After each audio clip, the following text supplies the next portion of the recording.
Pria kulit hitam ini memang tenang. Dihadapkan dengan musuh, ia masih tersenyum. Senyum yang sangat alami. Kemudian dia mulai mengembalikan sisa uang. Tapi perampok memang serakah, ia bahkan mau merampok cincin karyawan wanita itu. Tapi ia berkata, ini adalah hadiah yang ditinggalkan ibunya untuknya. Pria kulit hitam itu melihat perampok tidak mengampuni gadis itu. Mata tiba-tiba menjadi tajam. Dia dengan cepat menghafal karakteristiknya. Kemudian dengan paksa melepas cincin karyawan wanita itu. Berikan pada perampok. Setelah perampok mendapatkannya, ia buru-buru meninggalkan. Pria kulit hitam itu segera mengejarnya. Dia hafal nomor platnya. Sepulang kerja, pria kulit hitam mengambil palu dari rak. Keesokan harinya, supermarket membuka. Cincin karyawan wanita itu tiba-tiba muncul di meja kasir. Dan pria kulit hitam itu menggunakan handuk untuk membersihkan palu yang dia ambil kemarin. Lalu tinggalkan di rak seolah tidak terjadi apa-apa. Pria kulit hitam bernama Michael. Dia adalah pensiunan prajurit pasukan khusus. Sedang bekerja di supermarket ini. Pekerjaannya tidak hanya nyaman, tapi juga ia bisa pergi kemana-mana. Pada hari itu, Michael seperti biasa. Pergi ke restoran untuk makan nasi. Dia menuangkan secangkir teh. Kemudian membaca buku sambil menunggu makanan. Sekaligus, ia mengobrol dengan Teddy yang pelanggan tetap restoran. Dari obrolan, Michael menyadari, Teddy tidak hanya sangat tertarik untuk belajar, tapi juga terutama suka menyanyi. Tak lama, ada pelanggan lain ke restoran UTK menjemput Teddy. Meskipun dia nggak mau, tapi demi mencari nafkah, ia tetap menyambutnya dengan senyuman. Keesokan harinya, Michael memesan kue untuk Teddy. Dia menemukan ada banyak memar di wajahnya. Pasti disebabkan oleh pelanggan kemarin. Michael tidak menanyakan lebih lanjut. Hanya mengobrol tentang topik belajar. Mereka asyik mengobrol. Dan Michael hendak mengantar pulang Teddy. Tapi di tengah jalan, Teddy dihentikan oleh bosnya. Bahkan tampar dia. Teddy menahan rasa sakit. Dia menyarankan Michael untuk tidak bergerak maju. Dia takut mengganggunya. Maaf. Gak apa-apa. Gak peduli denganku. Banjingan. Bos kemudian memandang Michael dan gak mau meninggalkan. Dia memberinya kartu nama. Katakanlah dia bisa memilih sesuatu yang lebih baik. Lalu ia membawa Teddy meninggalkan. Beberapa hari kemudian, Michael mendengar kabar dari pemilik restoran. Teddy dipukuli. Sampai dirawat di rumah sakit. Lalu, Michael buru-buru ke rumah sakit. Melihat Teddy dalam bahaya. Dia diam-diam duduk di lorong membaca buku. Tunggu sampai sahabat Teddy keluar. Michael mulai menanyakan penyebabnya. Ternyata, malam itu, setelah mengucapkan selamat tinggal pada Michael, Teddy dipukuli oleh pelanggan mesum. Hati Michael dipenuhi dengan kemarahan.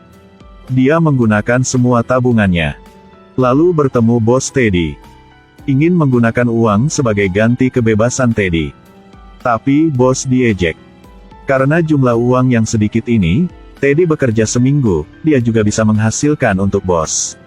Kemudian Michael mendapatkan uangnya kembali. Dia menoleh ke pintu. Bos dan junior berpikir bahwa dia akan meninggalkan. Tapi tak disangka. Michael pergi ke pintu dan berhenti. Kemudian ia mengunci pintu ruangan. Dia berbalik menggunakan matanya yang tajam untuk melihat sekeliling. Orang-orang memegang senjata di dalam ruangan ini. Dia mengingat semuanya. Kemudian pembantaian dimulai.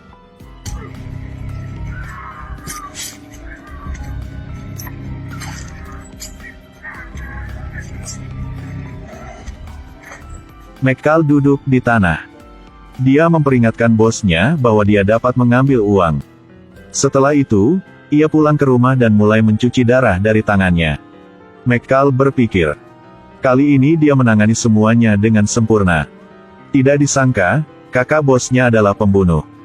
Mengetahui bahwa adiknya dibunuh, dia segera kembali ke negara untuk menyelidiki pembunuhan ini.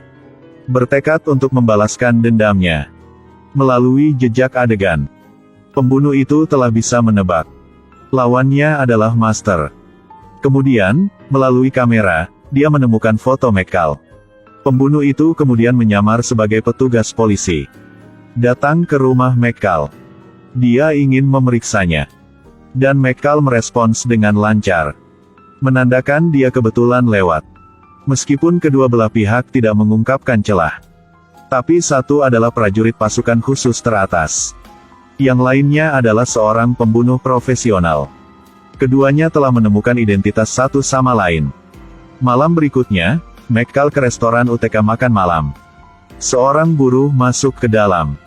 McCall yang pintar memperhatikan tangannya. Dia bukan buruh upahan. Seperti yang diharapkan, dia adalah seorang pembunuh yang dikirim. Dia juga mengancam McCall dengan pistol. Ingin menangkapnya. McCall sekali lagi menggunakan matanya yang tajam untuk mengamati pihak lain.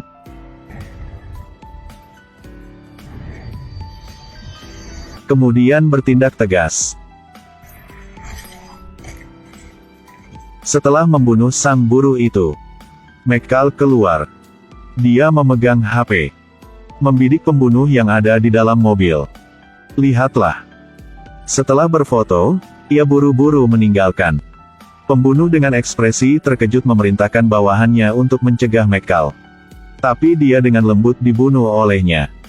Setelah McCall berhasil kabur, dia segera pulang. Ia menggunakan metode khusus tentara untuk melakukan pertolongan pertama. Gunakan madu rebus untuk dioleskan pada luka. Pada waktu ini, pembunuh sudah masuk ke rumahnya. Dia tiba-tiba mendorong pintu toilet. Gak siapapun di sana. Ternyata McCall telah berencana. Dia memasang kamera HD di rumah. Dan ia bersembunyi di ruang aman. Keesokan harinya, McCall bertemu teman lamanya. Dia mengeluarkan foto tadi malam. Minta dia untuk membantunya menyelidiki informasi pihak lain. Sekarang dia tahu bahwa penyerangnya bukan hanya kakak laki-laki bosnya, tetapi juga di tim pembunuh profesional. Pada waktu ini, pembunuh sedang makan malam. Tiba-tiba, musuhnya muncul di depan meja. McCall memperingatkan si pembunuh. Dia dulu adalah iblis pembunuh. Dia telah melakukan banyak hal memalukan. Jika pembunuh terus melecehkannya, maka dia tidak akan memaafkan. Setelah mengatakan itu, McCall bangkit dan pergi. Tapi baru pulang, pembunuh membawa bawahan ke supermarket. Mengintimidasi rekan McCall. Ia ingin mengandalkan rekannya untuk memaksanya keluar. Sepertinya si pembunuh tidak mengindahkan peringatannya sama sekali. McCall hanya bisa ke sana. Kemudian dia naik bus ke supermarket. Pada saat ia datang, pembunuhnya sudah dalam penyergapan. Gunakan penglihatan malam untuk mendeteksi. Pada dasarnya tidak ada seorang pun di dalam bus. Sementara semua orang skeptis. Loudspeaker supermarket berbunyi. Salah satu pembunuh dengan tidak sabar memerintahkan pria gemuk. Katakan padanya untuk memimpin jalan ke ruang radio dan matikan musiknya. Tapi begitu dia memasuki ruangan, McCall muncul seperti hantu. McCall dengan lembut membunuh seorang pria. Lalu menyembunyikan mayat di kamar. Dan menutup pintu kamar. Pria lain merasa tidak normal, jadi ia maju untuk mengamati. Tapi secara tidak sengaja menghentikan pria gendut yang melarikan diri di lorong. Pada waktu ini, McCall muncul lagi. Beberapa pembunuh yang tersisa sedang mencari di supermarket. Tapi tiba-tiba ada pemadaman listrik di supermarket. Semua lampu dimatikan oleh McCall. Meskipun para pembunuh memiliki perangkat penglihatan malam, tapi masih kalah dengan pemahaman McCall tentang medan supermarket. Tidak hanya terus-menerus dipukul. Beberapa orang bahkan tidak bereaksi tepat waktu. Telah dibunuh. Dan penjaga gendut itu mengambil kesempatan untuk membawa semua orang melewati jalan yang aman. Dan McCall hanya mau membunuh semua pembunuh. Mengambil keuntungan dari supermarket, semua bisa menjadi senjata. Habisi setiap orang yang selamat.